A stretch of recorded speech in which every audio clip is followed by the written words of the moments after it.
जय श्री कृष्णा। राधे राधे। कार्तिक मास की रमा एकादशी का महात्म्य है। युधिष्ठिर ने पूछा, जनार्दन, मुझ पर आपका स्नेह है, अतः कृपा करके बताइए, कार्तिक के कृष्ण पक्ष में कौन सी एकादशी होती है। भगवान श्री कृष्ण बोले, राजन, कार्तिक के कृष्ण पक्ष में जो परम कल्याणमयी एकादशी होती है वह रमा के नाम से विख्यात है। रमा परम उत्तम है और बड़े बड़े पापों को भरने वाली है। पूर्व काल में मुचुकुंद नाम से विख्यात एक राजा हो चुके हैं जो भगवान श्री विष्णु के भक्त और सत्य प्रतिज्ञ थे। निष्कंटक राज्य का शासन करते हुए उस राजा के यहाँ नदियों में श्रेष्ठ चंद्रभागा कन्या के रूप में उत्पन्न हुई। राजा ने चंद्रसेन कुमार शोभन के साथ उसका विवाह कर दिया। एक समय की बात है, शोभन अपने ससुर के घर आए। उनके यहाँ दशमी का दिन आने पर समूचे नगर में ढिंढोरा पिटवाया जाता था कि एकादशी के दिन कोई भी भोजन ना करे। यह डंके की घोषणा सुनकर शोभन ने अपनी प्यारी पत्नी चंद्रभागा से कहा, प्रिय, अब मुझे इस समय क्या करना चाहिए, इसकी शिक्षा दो। चंद्रभागा बोली, प्रभु, मेरे पिता के घर पर तो एकादशी को कोई भी भोजन नहीं कर सकता। हाथी, घोड़े, हाथियों के बच्चे तथा अन्यान्य पशु भी अन्न, घास तथा जल तक का आहार नहीं करने पाते। फिर मनुष्य एकादशी के दिन कैसे भोजन कर सकते हैं।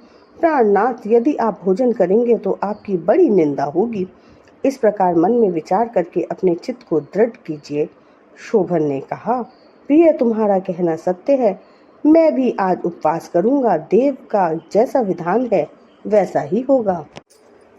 भगवान श्री कृष्ण कहते हैं, इस प्रकार निश्चय करके शोभन ने व्रत के नियम का पालन किया। क्षुधा से उसके शरीर में पीड़ा होने लगी, अतः वे बहुत दुखी हुए। भूख की चिंता में पड़े पड़े सूर्यास्त हो गया। रात्रि आई, जो हरि पूजा पारायण तथा जागरण में आसक्त वैष्णव मनुष्यों को हर्ष बढ़ाने वाली थी, परंतु वही रात्रि शोभन के लिए अत्यंत दुखदायिनी हुई। सूर्योदय होते होते उनका प्राणांत हो गया। राजा मुचुकुंद ने राजोचित काष्ठों से शोभन का दाह संस्कार कराया। चंद्रभागा पति का पारलौकिक कर्म करके पिता के घर पर ही रहने लगी। नृपश्रेष्ठ, रमा नामक एकादशी के व्रत के प्रभाव से शोभन मंदराचल के शिखर पर बसे हुए परम रमणीय देवपुर को प्राप्त हुआ। वहां शोभन द्वितीय कुबेर की भांति शोभा पाने लगा। राजा मुचुकुंद के घर में सोम शर्मा नाम से विख्यात एक ब्राह्मण रहते थे। वे तीर्थ यात्रा के प्रसंग से घूमते हुए कभी मंदराचल पर्वत पर गए। वहां उन्हें शोभन दिखाई दिए। राजा के दामाद को पहचान कर वे उनके समीप गए।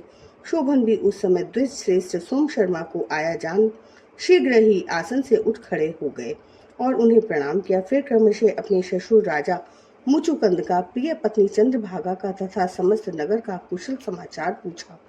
सोम शर्मा ने कहा, राजन, वहाँ सबकी कुशल है। यहाँ तो अद्भुत आश्चर्य की बात है। ऐसा सुंदर और विचित्र नगर तो कहीं किसी ने भी नहीं देखा होगा। बताओ तो सही, तुम्हें इस नगरी की प्राप्ति कैसे हुई। शोभन बोले, द्विजेंद्र, कार्तिक के कृष्ण पक्ष में जो रमा नाम की एकादशी होती है, उसी का व्रत करने से मुझे ऐसे नगर की प्राप्ति हुई है। ब्राह्मण, मैंने श्रद्धाहीन होकर इस उत्तम व्रत का अनुष्ठान किया था, इसलिए मैं ऐसा मानता हूँ कि यह नगर सदा स्थिर रहने वाला नहीं है। आप मुचुकुंद की सुंदरी कन्या चंद्रभागा से यह सारा वृतांत कहिएगा। शोभन की बात सुनकर सोम शर्मा ब्राह्मण मुचुकुंदपुर में गए और वहां चंद्रभागा के सामने उन्होंने सारा वृतांत कह सुनाया। सोम शर्मा बोले, शुभे, मैंने तुम्हारे पति को प्रत्यक्ष देखा है तथा इंद्रपुरी के समान उनके दुर्धर्ष नगर का भी अवलोकन किया है। वे उसे अस्थिर बतलाते थे, तुम उसको स्थिर बनाओ। चंद्रभागा ने कहा, ब्रह्म ऋषि, मेरे मन में पति की लालसा के दर्शन की लालसा लगी हुई है। आप मुझे वहां ले चलिए, मैं अपने व्रत के पुण्य से उस नगरी को स्थिर बनाऊंगी। भगवान श्री कृष्ण कहते हैं, राजन, चंद्रभागा की बात सुनकर सोम शर्मा उसे साथ ले मंदराचल पर्वत के निकट वामदेव मुनि के आश्रम पर गए। वहां ऋषि के मंत्र की शक्ति तथा एकादशी सेवन के प्रभाव से चंद्रभागा का शरीर दिव्य हो गया तथा उसने दिव्य गति प्राप्त कर ली। इसके बाद वह पति के समीप गई। उस समय उसके नेत्र हर्षोल्लास से खिल रहे थे। अपनी प्रिय पत्नी को आई देख शोभन को बड़ी प्रसन्नता हुई। उन्होंने उसे बुलाकर अपने वाम भाग में सिंहासन पर बैठाया।